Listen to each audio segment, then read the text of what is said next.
Rail অবরোধে ফের যাত্রী দুর্ভোগ। ঘটনাস্থল আসানসোলের বড়াচক স্টেশন।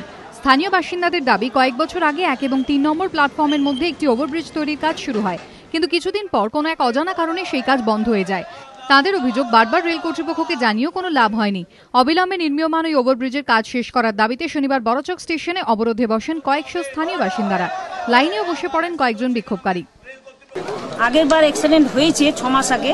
সেই অ্যাক্সিডেন্টে আমরা এখানে এসে পথ অবরোধ করেছি, গ্রাম অফিস গেছি, অনেক ঝামেলা করেছি, লিখিতও হয়েছিল যে ওভারব্রিজটা খুব তাড়াতাড়ির মধ্যে তৈরি হয়ে যাবে। বারবার কথা দিলেন যে ওভারব্রিজ হবে, এটা স্টেশনটা হাইটনিং হবে, বড় হবে, এখানে ইয়ার্ড হবে। ইয়ার্ডের কাজ চলছে, কোটি কোটি টাকার ইয়ার্ডের কাজ চলছে।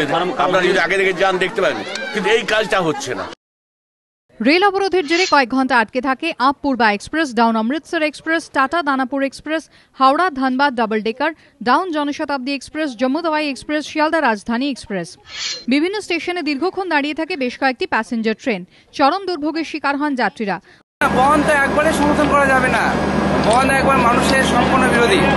2 ঘন্টা ধরে ট্রেন দাঁড়িয়ে আছে, এখনো পর্যন্ত আমরা সমস্যার মধ্যে কি যে হবে কিন্তু ভেবে পাচ্ছি না। আমাদের প্রশাসন এখানকার প্রশাসনের স্টেপ নেওয়া দরকার। এখানে অবরোধের খবর পেয়ে ঘটনাস্থলে যায় আরপিএফ ও জিআরপি। অবরোধকারীদের সঙ্গে দীর্ঘক্ষণ আলোচনা চালান রেল পুলিশের কর্তারা। ডিআরএম এর সঙ্গে বৈঠকের আশ্বাস পেয়ে 3 ঘন্টা পর অবরোধ প্রত্যাহার করেন আন্দোলনকারীরা। কিছুক্ষণ পর ধীরে ধীরে স্বাভাবিক হয় ট্রেন চলাচল। কৌশিক গাঁতাইতের রিপোর্ট, এবিপি আনন্দ, বর্ধমান।